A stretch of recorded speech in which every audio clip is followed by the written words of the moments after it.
عمرك فكرت ليه أحيانا بتصحى من النوم حاسس إنك مرهق وتعبان وجسمك متكسر؟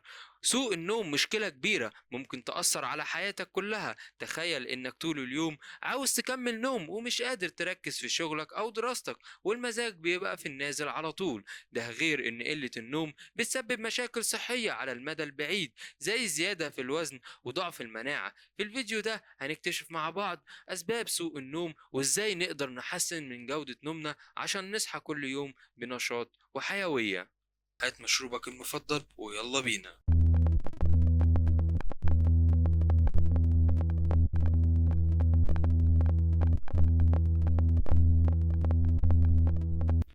في البداية العلماء شخصوا السبب في كده إن هما بيكونوا نوعين، نوع مرضي ونوع غير مرضي. خلينا نبدأ بالأنواع المرضي، وده بيحصل لما بنصحى مرة واحدة وبيكون اسمه خمول النوم. وده بيكون نتيجة الاستيقاظ المفاجئ من مرحلة من النوم العميق، وده بيكون في جزء من الدماغ. وده لما تكون صاحي ومش عارف تركز في حاجة، فمثلا لما تلاقي مكالمة جاتلك وانت نايم هتلاقي نفسك مش مركز، ولو مركز نص دماغك التاني بيكون نايم. تاني نوع، انقطاع النفس الانسدادي، مثلا الشخير وقت النوم. وده مش علامة على انك نايم كويس، بالعكس ده بيكون بسبب ضيق في التنفس، او لما يكون عندك برد مثلا، او لما يكون عندك تراكم في البلغم.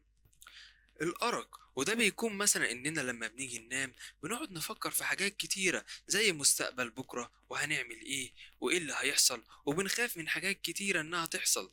وده بيسبب مشاكل صحية وبيصطحب من أهم تعب الجسم، وده اللي بيكون سبب في كتير من الكوابيس والأحلام بالحاجات دي، وبيكون بصورة متكررة، وده بيسبب برضو الصحيان المتكرر.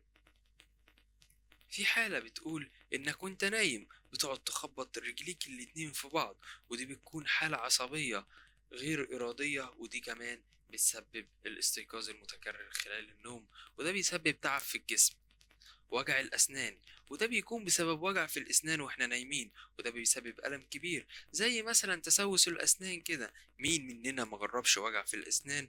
وده طبعا بيعمل تأثير كبير في الجسم.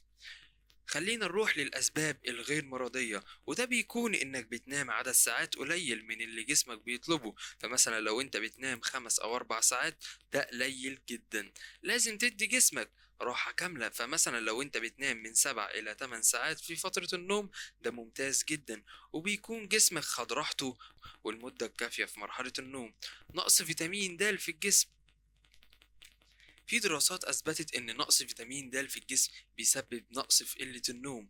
لازم كل يوم تعرض جسمك للشمس لوقت من 15 إلى 20 دقيقة، أي تقريبا ربع ساعة في اليوم، وكده هتقدر تحصل على نقص فيتامين د بكل سهولة. والشمس ليها فوائد كتير طبعا هنتكلم عنها في فيديو تاني. أول مرة لما بنصحى بيبدأ الجسم بيوقف إنتاج هرمون الميلاتونين والبدء بإفراز الكورتيزول. الأمر ده بيساعد في تنشيط الجسم وحثه على النهوض. مثلا أول ما المنبه يرن لازم نقوم من أول مرة، ما نعملش المنبه غفوة أو نتجاهله. مثلا نقول هننام 10 دقايق، والحركة دي هتتكرر أكتر من مرة، وده بيسبب قلة في النوم وتكسير في الجسم عكس ما بنتوقع. ولازم نقوم من النوم أول لما المنبه يرن. عشان كده لما تصحى وتقفل المنبه وتظبط المنبه 5 أو 10 دقايق وتنام تاني، فانت كده بتعمل زي تشويش أو اضطراب في الهرمونات في جسمك، وبتفكر لما تنام تاني انت كده بتبدأ تاخد راحة. بالعكس انت كده بتعمل تشويش ما بين الهرمونين في جسمك. ممارسة الرياضة، ممكن تكون الرياضة أمر غير منطقي لما بنحس بالتعب بعد ممارسة الرياضة، ولكن الرياضة والنشاط البدني قادرين على إعطاء الجسم الدفعة اللازمة من الطاقة، خاصة إذا تم القيام بها في الصباح. وبتعمل الأنشطة الرياضية والتمارين الرياضية المنتظمة على تحسين من جودة النوم. شرب المية، الإنسان بيحتاج لشرب المية للعمل بكفاءة. قلة شرب المية بيسبب الجفاف في الجسم، وده بيصعب في عملية النوم. فحاول على الأقل تشرب ولو لتر واحد في اليوم، هيفرق معاك في حاجات كتير في النوم، وده هنتكلم فيه في فيديو تاني. انك بتاخد دش قبل ما تنام، لما بتيجي تاخد دش بالمية الدافية ده بيساعد على استرخاء العضلات بالليل بنسبة كبيرة وبيقلل من التوتر. إلا إنه بيعمل على زيادة الوقت اللازم للنوم. فمثلا لو كنت هتنام خلال ساعة، لو أخدت دش فأنت كده هتنام بعد ساعتين. خليني أوضح لك النقطة دي أكتر. في مرحلة النوم العميق بيبدأ جسمك يقلل درجة الحرارة بنسبة 15 درجة مئوية، ولما بتيجي تاخد دش بيزداد الوقت اللازم حتى يبدأ جسمك إنه يخفض درجة الحرارة إلى الجسم 15 درجة مئوية.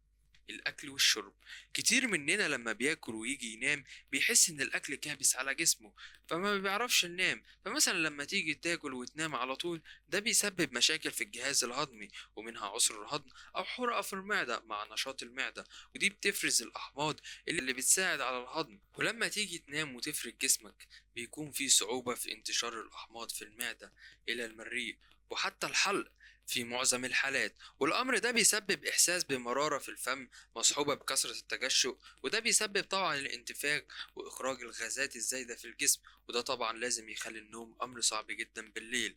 الحل إنك بعد لما تاكل على طول لازم تستنى 3 ساعات، أيوة 3 ساعات، بحيث يكون إن المعدة خدت راحتها في الهضم، وكده هتحس إن مفيش حاجة كابسة على جسمك، وهتحس إنك خفيف وطاير وعايز تنام.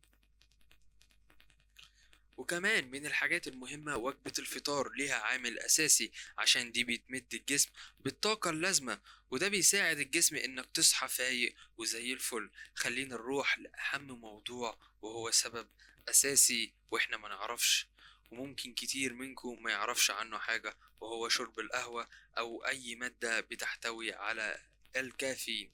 لما تشرب مثلا قهوة أو أي حاجة بتحتوي على مادة الكافيين بتبدأ فعالية الكافيين في الانتشار في الجسم بعد 15 دقيقة، وبيبدأ ينتشر في الجسم كله بعد 60 دقيقة تقريبا، أي ساعة، ويفضل مفعول الكافيين في الجسم لمدة 6 ساعات.